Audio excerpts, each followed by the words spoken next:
Good morning, students. How are you? I hope that you are fine and safe. As in my previous video, I have described about the syllabus of science for classes which are coming in upcoming examination. So you should be prepared that syllabus accurately. So now I am going to explain the next topic under chapter crop production, which is chapter first, and in that chapter the topic is methods of restoring soil fertility, which is on page number 18. So now let's start. Methods of restoring soil fertility, यानी कि कौन कौन सी ऐसी विधियां हैं जिनके द्वारा हम सॉइल की फर्टिलिटी को, यानी कि सॉइल की उपजाऊपन को हम जो है रिस्टोर कर सकते हैं, यानी कि उसमें हम सॉइल की फर्टिलिटी या सॉइल का उपजाऊपन जो है कैसे हम मेंटेन करके रख सकते हैं, उसके लिए कई सारे मेथड्स जो है यहाँ पे दिए गए हैं. The fertility of the soil is restored bye adopting the following methods, यानी कि जो सॉइल की फर्टिलिटी है उसको हम जो है नीचे कई सारी विधियाँ दी गई हैं जिनको हम एडॉप्ट करके सॉइल की फर्टिलिटी को हम जो है इंक्रीज कर सकते हैं या रिस्टोर कर सकते हैं. तो पहला मेथड है फैलोइंग. फैलोइंग क्या है कि हम जैसे एक फसल जो है काटते हैं और फसल काटने के बाद खेत को जो है वैसे ही खाली छोड़ देते हैं, यानी कि हम दूसरी फसल को उसमें जो है बुआई नहीं करते हैं. ठीक है, तो उसको हम बोलते हैं fallowing. In fallowing a farmer does not grow another crop for next season, यानी कि इस तरह के फैलोइंग जो मेथड है, इस मेथड में जो किसान होते हैं वो नेक्स्ट सीजन में, यानी कि नेक्स्ट सीजन के लिए जो है वो दूसरे क्रॉप्स को उसमें जो है नहीं उगाते हैं आफ्टर हार्वेस्टिंग वन क्रॉप, यानी कि एक क्रॉप को काटने के बाद. The fallow soil regains the nutrient from the remains of plants and animals by the action of microbes, यानी कि जो खाली छोड़ा हुआ जो सॉइल है, मिट्टी है खेतों की, वो क्या करता है, रीगेन्स द न्यूट्रिएंट, वो पुनः से जो है न्यूट्रिएंट को क्या करता है, प्राप्त करता है from the remains of plants, यानी कि जो खेतों में जो है प्लांट्स मौजूद होते हैं वो सड़ते हैं और उन सड़ने की वजह से जो है वो जो मिट्टी है, सॉइल है, वो क्या करता है, न्यूट्रिएंट को एडॉप्ट कर लेता है या एब्जॉर्ब कर लेता है. एंड एनिमल्स, या जो मरे हुए छोटे छोटे जानवर होते हैं, चूहे या अदर चीज़ें जो खेतों में मर जाते हैं, वो भी जो है क्या होते हैं, सड़ने के बाद वो मिट्टी में ही मिक्स हो जाते हैं और उससे जो है सॉइल जो है अपने न्यूट्रिएंट को प्राप्त कर लेता है और सॉइल की जो फर्टिलिटी है वो काफ़ी बढ़ जाती है. By the action of microbes, यानी कि छोटे छोटे जो कीटाणु जीवाणु होते हैं उनके एक्शन के द्वारा, क्योंकि जो भी जानवर या प्लांट्स जो है सूखते हैं या मरते हैं, सड़ते हैं, उनमें जो है मेन प्ले कौन रोल करता है, माइक्रोब्स, यानी कि उनको जो है वो सड़ाने का काम करते हैं और वो मिट्टी में मिक्स करने का काम करते हैं. और जैसे ही वो जो प्लांट्स या एनिमल मिट्टी में सड़ने के बाद मिक्स होते हैं, सॉइल की फर्टिलिटी जो है कंप्लीट हो जाती है, क्योंकि सॉइल जो है उनसे न्यूट्रिएंट को क्या कर लेता है, एब्जॉर्ब कर लेता है. और जो नेक्स्ट फसल जब किसान बोते हैं तो उनकी फसल जो है काफ़ी अच्छी होती है. दूसरा जो मेथड है जिसके द्वारा हम सॉइल की फर्टिलिटी को इंक्रीज कर सकते हैं, that is adding manures and fertilizers, यानी कि हम खाद को और उर्वरक खाद या रासायनिक खाद को हम जो है खेतों में डाल के जो है क्या कर सकते हैं, सॉइल की फर्टिलिटी को बढ़ा सकते हैं. Manures and fertilizers are added to the soil, यानी कि खाद जो गोबर की खाद होती है एंड फर्टिलाइजर्स जो रासायनिक उर्वरक होते हैं उनको भी हम मिट्टी में मिलाते हैं बिफोर सोइंग द सीड्स, यानी कि बीज बोने से पहले. आर ट्रांसप्लांटिंग द सीडलिंग, या छोटे छोटे पौधे बोने से पहले जो है हम मैन्योर्स खाद और फर्टिलाइजर्स को मिला के जो है जमीन में या सॉइल में मिला के हम सॉइल की फर्टिलिटी को बढ़ा सकते हैं. तीसरा मेथड है प्रैक्टिसाइजिंग क्रॉप रोटेशन, यानी कि हम जो है क्रॉप रोटेशन का मतलब क्या हुआ कि हम इस सीजन में जैसे हमने धान की रुपाई की है तो नेक्स्ट सीजन में हम क्या रुपाई करेंगे, बुआई करेंगे गेहूं की, तो ये क्या होगा, क्रॉप रोटेशन होगा. ठीक है, फिर नेक्स्ट जो रोटेशन होगा वो फिर जो है वो धान की रुपाई करते हैं। It is the practice of growing different types of crop in different season on the same land on rotational basis to replenish the soil with the nutrient. यानी कि इस तरह के मेथड में growing different types of crop यानी कि अलग अलग तरह के जो है फसलों को क्या किया जाता है, उगाया जाता है इन डिफरेंट सीजन, अलग अलग मौसम में, ऑन द सेम लैंड, एक ही जमीन पर, ऑन रोटेशनल बेसिस यानी कि रोटेशनल, एक क्रॉप के बाद एक दूसरा क्रॉप को चेंज करके, to replenish the soil with nutrient. और इससे क्या होता है कि जो सॉइल होता है उसमें जो न्यूट्रिएंट की कमी होती है उसकी जो है वो क्या हो जाती है, भरपाई हो जाती है क्रॉप रोटेशन करने की वजह से। फॉर एग्जाम्पल, उदाहरण के लिए, farmers grow wheat crop alternately with P, grams और ग्राउंडनट क्रॉप्स। यानी कि जो किसान होते हैं वो गेहूं उगाते हैं अल्टरनेटली विथ पी, यानी कि कभी वो जो है व्हीट बोते हैं, कभी जो है फिर या तो मटर बोते हैं, चने बोते हैं, या फिर जो है ग्राउंडनट मूंगफली की फसल भी वो उगाते हैं गेहूं की फसल के बाद। This crops are called leguminous crop. ये जो फसलें होती हैं उनका हम क्या बोलते हैं, लेगुमिनस क्रॉप बोलते हैं। लेगुमिनस में क्या होता है, फलियों वाले फसलें जिनकी फलियां होती हैं, जैसे मटर की भी क्या होती है, फली होती है, चने की भी फली होती है, और ग्राउंडनट जो मूंगफली होता है उसकी भी क्या होती है, फली होती है। तो इनको हम बोलते हैं लेगुमिनस क्रॉप्स, फलियों वाले फसलें। तो गेहूं की कटाई के बाद जो है किसान जो है इसको भी बो देते हैं, जिससे सॉइल की फर्टिलिटी जो है क्या हो जाती है, बढ़ जाती है। और नाइट्रोजन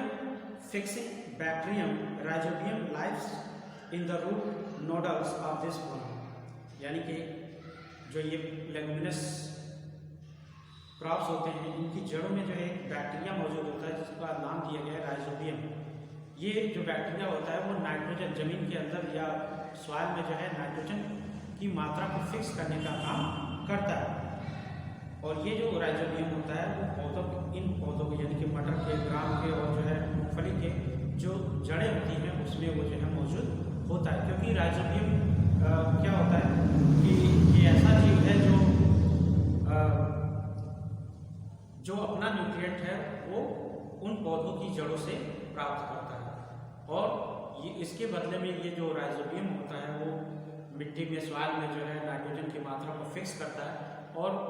जो रूट होती हैं वो नाइट्रोजन को एडॉप्ट करती हैं, एब्जॉर्ब करती हैं और वो ग्रो करती हैं। ठीक है, तो यानी कि ये दोनों जो है क्या है, एक दूसरे पे डिपेंड करते हैं, और इसलिए इनको हम क्या बोलते हैं, सिम्बायोटिक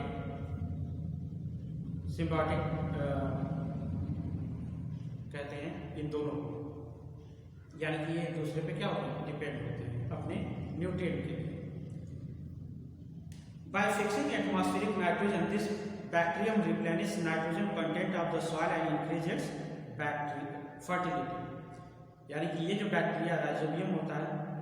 रिप्लेनिश नाइट्रोजन की क्या करता है, भरपाई करता है। कहाँ पे, कंटेंट ऑफ द सॉइल, जो सॉइल होता है उसमें जो है नाइट्रोजन की ये भरपाई करता है, एंड इंक्रीजेज इट्स फर्टिलिटी, और जो है सॉइल की फर्टिलिटी को बढ़ा देता है।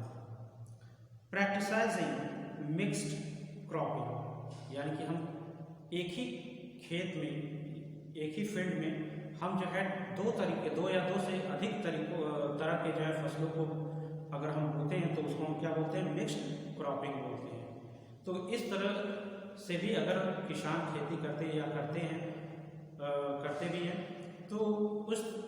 इस तरह की खेती करने से भी जो है जो सॉइल की फर्टिलिटी होती है वो क्या हो जाती है, बढ़ जाती है। The practice of raising 2 or more crops in the same field at the same time is called mixed cropping। यानी कि एक ही खेत में और एक ही समय पे 2 या 2 से अधिक फसलों को एक साथ बोने की जो प्रक्रिया होती है उसको हम क्या बोलते हैं, मिक्स्ड क्रॉपिंग बोलते हैं। ठीक है, नेक्स्ट जो टॉपिक है that is on page number 19, that is crop improvement, यानी कि फसल में सुधार एंड ग्रीन रिवोल्यूशन, जिसको हम बोलते हैं हरित क्रांति। Population of India is increasing at very fast pace.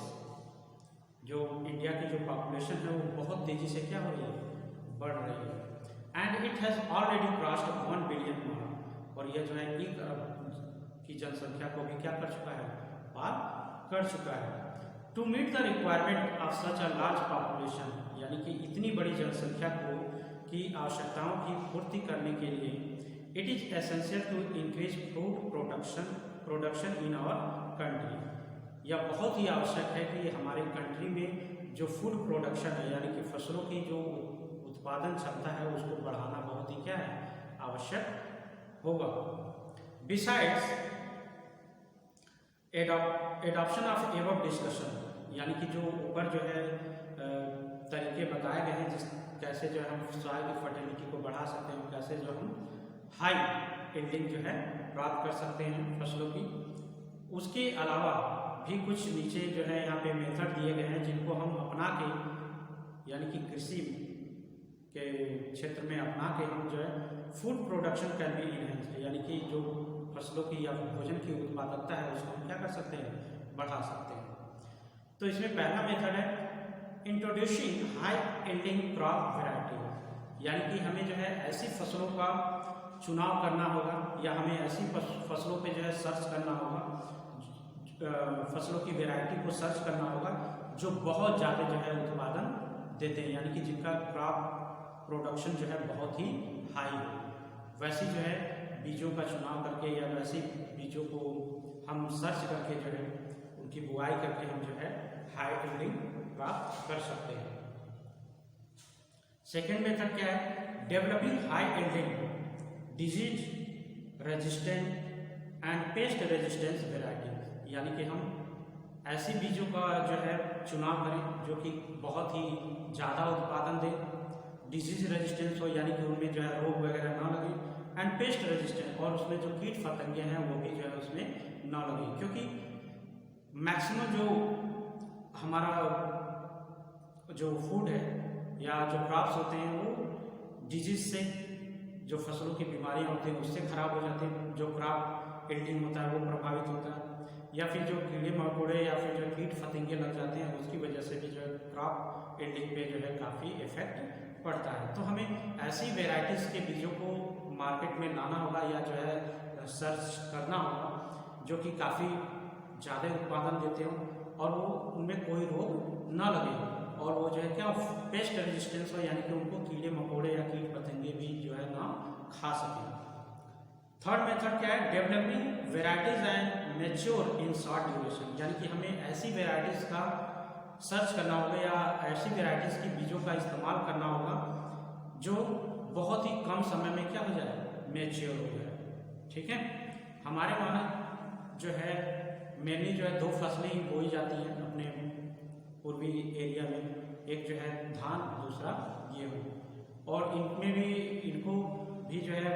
यानी कि मैच्योर होने में लगभग 3 से 4 महीने लग जाते हैं। तो हमें ऐसी वेराइटीज़ को जो है खोजना होगा, डेवलप करना होगा जो कि कम से कम 1-1.5 महीने में तैयार हो जाए। ठीक है, तो अगर हम ऐसी वेराइटीज़ तैयार कर लेते हैं तो जो हमारे इंडिया की पॉपुलेशन है उनको हम जो है आसानी से हम उनको भोजन दे पाएंगे। Improving the quality of crop plants, यानी कि जो फसल के पौधे हैं उनकी क्वालिटी को इम्प्रूव करके, यानी कि उनकी जो गुणवत्ता है उनको अगर हम इम्प्रूव कर दें, सुधार कर दें, तो जो है क्रॉप यील्डिंग जो है काफ़ी बढ़ जाएगी, और जो हमारे देश में फूड की जो समस्या है वो मेरे ख्याल से काफ़ी हद तक जो है सॉल्व हो जाएगी। So I hope that you have understood